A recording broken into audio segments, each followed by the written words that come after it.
Alors, la fraude au retour qui marche et qui est malheureusement simple, mais vraiment très très simple. En gros, je me fais livrer une PlayStation 5 par exemple. Donc, je reçois cette PlayStation 5. Direct derrière, la plupart du temps, le fraudeur, il n'a pas le temps de vraiment tester, perdre un jour ou autre. Il dit, ça me va pas, c'est pas la couleur que je veux, c'est pas la capacité que je veux le renvoyer. Ok, et droit de rétractation, et le droit du consommateur est très strict. Donc, il a 14 jours pour être remboursé. La boîte, la plupart du temps, fournit un bordereau de retour. Et lui, il n'a plus qu'à l'envoyer. Sauf que ce bordereau de retour, il y a déjà mon adresse, mon nom, mon prénom, mais il y a aussi l'adresse, le nom, prénom de la boîte qui doit réceptionner le colis. Donc Amazon, 1 rue des Blés, imaginons. Moi, je vais aller sur Google Maps, je vais taper 1 rue des Blés, je vais voir forcément Amazon, et à côté, je vais voir une autre société e-commerce. Et je vais me dire, ok, la Fnac, ils sont aux deux.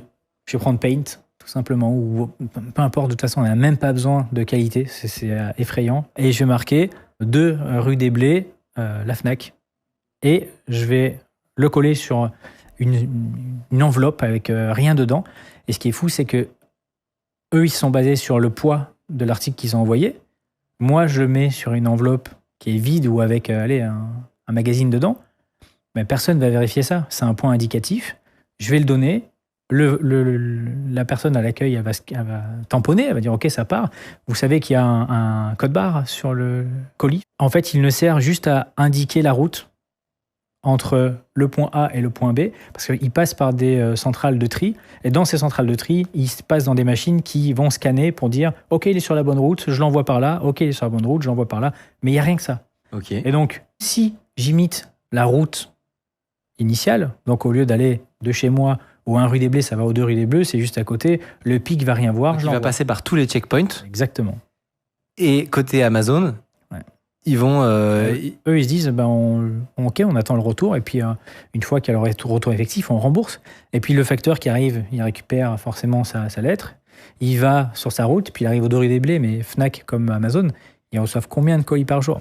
Ils vont pas regarder, il y a une liste, ils disent, il y a 23 colis, ok, je regarde sur ma feuille, 23, je tamponne, c'est fini, il y a marqué livré. Et là, le fraudeur, il bombarde, écoutez, le code du consommateur est strict, on arrive aux 14 jours, pourquoi je suis pas remboursé ?